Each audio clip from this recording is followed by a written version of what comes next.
Hi there, and welcome to Jill's Quest for Riches. Now, in today's episode, we are going to look into what exactly the FIRE movement is. The agenda for today will start with, of course, as usual, defining what it is. Then I'll dig a bit deeper and elaborate on the idea behind it. We'll go over the different flows or movements within the FIRE movement, and then I'll tackle the positive and negative feedback that I'm aware of.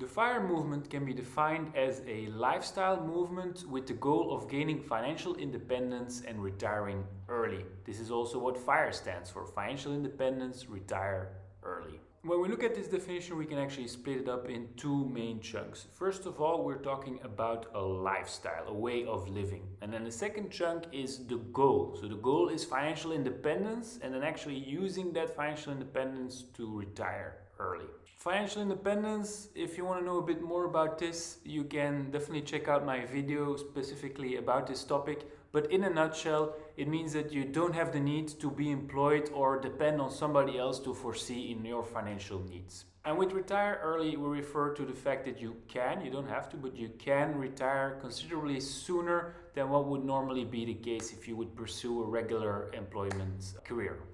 But what's the idea, right? What's behind it?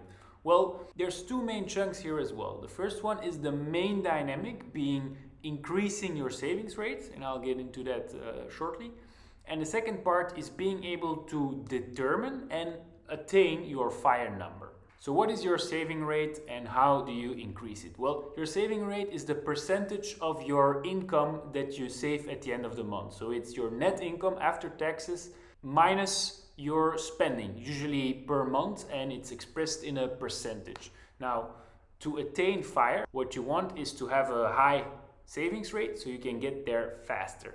Now, how can you increase the savings rate? Well, there's two ways: make more money and spend less. No rocket science so far, right? Now, how can you make more money? It's getting a salary raise, it's doing more hours, it's having a side hustle, some extra job on the side, passive income. There's a multitude of ways to get or to make extra money. And then how do you spend less? Well, you look into your costs. What are you spending today? How can you spend more efficiently? How can you spend less? Important to be aware of in this dynamic is when you increase your salary, it has a positive effect, of course. As long as you keep your spending at the same level, you save a bit more, you get there a bit faster. But if you manage to spend less, you get there twice as fast. That is because you save more per month, right? Whether you have €1 extra in earnings or you spend €1 less, the amount that goes to your bank is €1 more in both cases. Increased income or spending less. So that stays the same, but the double impact of spending less is that you will need less money to survive. If you have a lower spending level, that means you need to build up way less money to survive and to maintain that spending. So reducing your spending is definitely a very powerful metric here. And let's do some basic calculations here about the savings rate. Imagine you save every month 10% of your net income. That means that after 9 years, you have saved enough for 1 year of living expenses. Not that much, and you need quite a lot of years before you can retire safely. Now, if you increase that savings rate to, let's say, 25%, that means that for every 3 years of working, you get 1 year of living expenses put aside. That's already more interesting, right? If you work 30 years, you can retire 10 years. If you work 60 years, you can retire 20 years. Still not ideal though. Then if we go to 50%, if 50% of your net income can be saved and put aside, that means that for every year that you work, you have expenses covered to live for a full year. Here it becomes very interesting. It means that you work 40 years and you can retire for a period of 40 years. But then even more interesting is when you go higher than the 50%, when you are actually putting aside more money than you're spending every single month. If we look at a savings rate of 75%, then every 4 months you put enough money aside to cover your spendings for a full year. That means for every year you work, you can cover 3 years of not working. That's incredible, right? That means if you work 20 years, you can cover 60 years before you run out of money. Now we come down to the FIRE number. Now, what is the FIRE number? Well, the FIRE number is the amount of money you need to have put aside before you can retire early. A big thing here to notice is we're talking about financial independence. So in contrast to the explanation I gave about the savings rate and how many years you can survive with what you put aside, the main objective actually of FIRE is not to be touching any of that reserve. It's to be living off the returns on the reserve. So never ever touching the money you put aside, but only living from what this money brings into your pockets, be it dividends, being rental income. You live only from the returns, you never ever touch the principal. Now it's quite important for you to be able to define what your FIRE number is. The most common technique to do so is the 4% rule, and this rule states that you need to put aside 25 times the amount of money you spent per year. Setting this amount aside makes it possible for you to live off 4% of the total sum that you've put aside every year. Why 4%? Well, the main theory behind the 4% rule is that with a diversified portfolio, so not only stocks but also less risky investments like bonds or commodities and some savings accounts, you should definitely be able to achieve a 4% plus inflation return on your portfolio, which makes it possible for you to live indefinitely from the money you've put aside.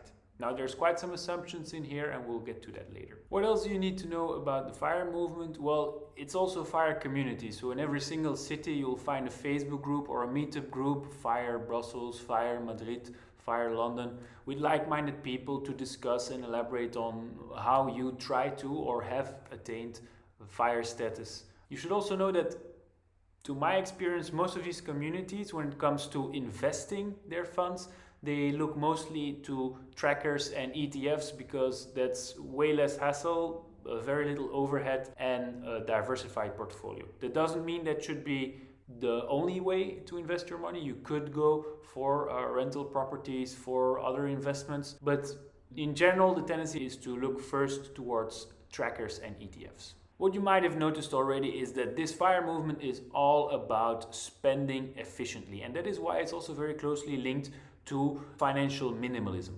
A very nice thing about the FIRE movement is that it's not exclusively for wealthy individuals or high-income individuals. It's a mindset, it's a movement that shows that it's also feasible for middle-income or even low-income households to obtain financial independence and maybe even retire earlier. And that is because it focuses on your savings rate, not on how much you save, but which percentage of what you earn are you saving. And it also pinpoints out that wealthy individuals with maybe a very high annual income, but that are also spending a lot, will have a way more difficult time attaining FIRE than somebody with a lower income who saves most of his income, because that person saves faster and needs to save up less because they spend less. Some extra food of thought before we move on to the next point is that you can retire early sooner if you aim to move to another place where you would live, where the cost of living is just way lower, like maybe Southeast Asia or anything. So that's also something that some FIRE movement enthusiasts have in mind. It's also very important that when you participate in this movement that you are aligned with your partner. It's very, very difficult and frustrating when you don't have the same goal, because one of the two might be focusing on living frugally and saving a lot, whilst the other person wants to spend and enjoy more the current years instead of saving or putting aside for the future. So it's very important that there you are aligned, otherwise this can be very, very frustrating. The FIRE movement also very often points out that even if you keep on cutting in your expenses, you still somehow need to find a way to increase your income. And oftentimes that means looking for another job, still trying to get that pay raise, or very often to create a side hustle. And then lastly, it's very important to notice that many people who achieve FIRE, who have the freedom to retire early, very often do so, and they take a few months off, and then they realize that, okay, I can retire, but actually I don't want to. I need the fulfillment of a job to do something. So they very often return to work, but they do a different job, a job that gives them more fulfillment, that maybe takes less time. But nearly always, if you retire early, if you're still young and you have the energy, the last thing you want to do is sit on your ass for a full 20 years or the rest of your life. Now there's different movements or currents or whatever you want to call it within the FIRE movement. First of all, there's different types of FIRE. I'm not going to go into detail for every single one of them, but I just want you to be aware of the fact that there's more than just one plain type of FIRE. So we have the traditional one, more or less the 4% rule that we just explained. We have lean FIRE, where you actually try to get by with way less. We have coast FIRE, which is, I think, focused a little bit more on putting a lot of money aside when you're still very young and then not looking at it anymore and let compound interest do the rest. Barista FIRE, also very cool. There you actually don't necessarily aim to retire fully, but you want to accumulate enough wealth to live financially independent if you still have like a small job, a small day job. For example, being a barista just 2-3 days, evenings a week. And then there's fat FIRE, where actually you follow all the FIRE principles, but you want to put enough money aside to be able to live luxuriously throughout your retirement. And there's probably even more types of FIRE that I didn't come across yet. Then there's also different communities, let's say, or communities with different priorities. There's a community around Dave Ramsey within the FIRE movement, and they are focused mostly about getting out of debt as fast as possible, whilst the community around Mr. Money Mustache, one of the first people who talked about FIRE, that community is actually really focused on living frugally. And then there's probably other movements as well. Now, let's get into the criticism. First up, you have to give in on a lot of expenses. So if you like spending, if you like lavish lifestyle, then the FIRE movement might just not be for you. It's all about increasing your savings rate, and cutting down on spending is definitely one part of it. Another remark is that FIRE is only for the high income individuals, only achievable for the wealthy few. That's not completely true. I think for middle class it's definitely feasible as well, but it is really hard to do so with low income wages. Why is that? Because you still have quite some basic costs that you just need to cover. Water, electricity, housing. You cannot keep cutting. There's a bottom somewhere, and the lower your income, the less margin you have. If you combine that with some commitments like having children, they cost money, makes it very difficult for some people in some situations to hope to achieve FIRE at one point. So there is definitely some truth in this criticism. For some people, calculating their FIRE number might also be something very overwhelming, and might make them think that it's not reachable for them, that they're never going to be able to reach early retirement. And why is that? As I said before, low income, but some people say, it's too late for me. I'm already in my 30s, so just being in your 30s doesn't mean you cannot achieve FIRE anymore, but there is some truth here as well. You have accumulated quite some commitments. You maybe have a car, you have a mortgage to pay, you have a kid, maybe a second one on the way. You have also what is called lifestyle inflation. You're used to a certain level of living, a certain level of spending. So the longer you wait or the older you are before you get into FIRE, the more difficult it becomes. Very true. And then we come down to, in my opinion, the most important criticism, and that is on the 4% rule. Now, the main objective of FIRE is to retire early. So by definition, actually, the period of your life in which you will be retired is drastically longer than usual, which becomes difficult because the 4% rule is a rule of thumb. So it's maybe an oversimplification, which benefits in terms of ease of use, but the disadvantage is it's a simplification. So some of the assumptions, especially the return of 4% corrected for inflation for a diversified portfolio, they definitely hold in the long run on average, but all depends on timing. If you would take your retirement and 2 years later there's a big financial crash, then your returns, both your invested capital in stocks shrinks, your returns diminish, some dividends are being cut. We saw that in the Corona time, so it could happen that your return is not the 4% that you had initially targeted. Or even worse, you retire, you live happily for 10, 15 years, and then a big financial crisis hits and you just can't make your payments anymore with the 4% on what is left after the crisis. So that forces you to go back to the employment market. But bear in mind, you haven't been employed in the last 15 years and now you're going to look for a job in the midst of a financial or economic crisis. So that's not the best situation to be in either. And then lastly, your expenses could actually go up when you get older. Your medical bills should most likely increase towards the older age. So that's also an important thing to keep in mind when calculating how much you want to put aside. Some critique that I've also come across is what would happen with the world economy if everybody goes for a FIRE movement, or at least the Western economy. If everybody retires early, nobody's working anymore, then who's making the money, right? And that's actually also a really good remark. Honestly, I think we'll just have to wait and see, because from the other side, you have trends like artificial intelligence and automation that also make people less necessary in order to deliver value, to create value. Hopefully the two level each other out, but everything depends on how popular and how efficient each of the movements will be. Now, for the positive criticism, you'll see quite some points from negative criticism coming back and just being like the other side of the medallion. First up is the FIRE movement, and especially your FIRE number, renders very often something achievable what many consider unachievable. They never thought about being able to retire in their 30s.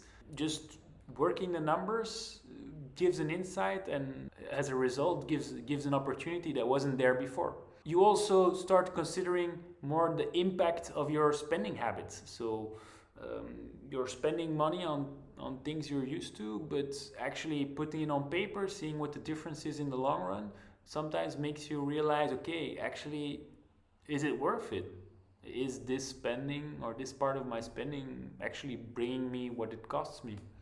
Doing the numbers also confronts you with maybe some income decisions that you should take that you weren't really paying attention to. Like, you're making good money today, but you're also spending a lot. You were hoping to retire early, but then running the numbers makes you realize, like, okay, with the job I'm doing today, only this, I'll still have to work until 65 or 70. So either I cut spending, or I find a side hustle, or I work more, or I find another job, or I finally push myself to go and ask for a salary raise.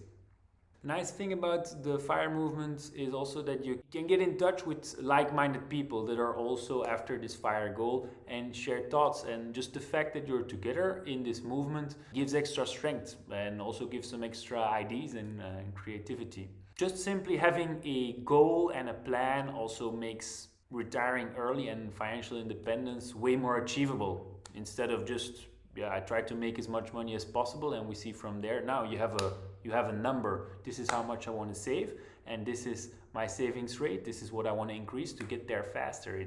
It completely changes the game. A nice thing as well is, for many people who retire early or have the liberty to retire early, they choose to go and focus their time and their efforts into more fulfilling jobs. So jobs that bring them more happiness. And then lastly, when financial independence isn't achievable, as I said, for some people, it's really just not feasible with the cards they've been dealt. It's still a very good tool to use to achieve what is called financial peace. So, okay, you cannot retire early, but you can use the same mechanism, the same tools, the same metrics to get in a better financial situation as you are today. Alright, so that was today's episode. I hope you liked it. Little excuse from my side. The last few episodes have been a little bit more theoretical than what I intended with this channel. So the next episode will be practical, and we're going to dive into how to actually define and calculate your FIRE number and your plan towards it. So more practical. If you want to stay up to date, subscribe, hit the like button, hit the notifications bell, and see you in the next episode. Bye!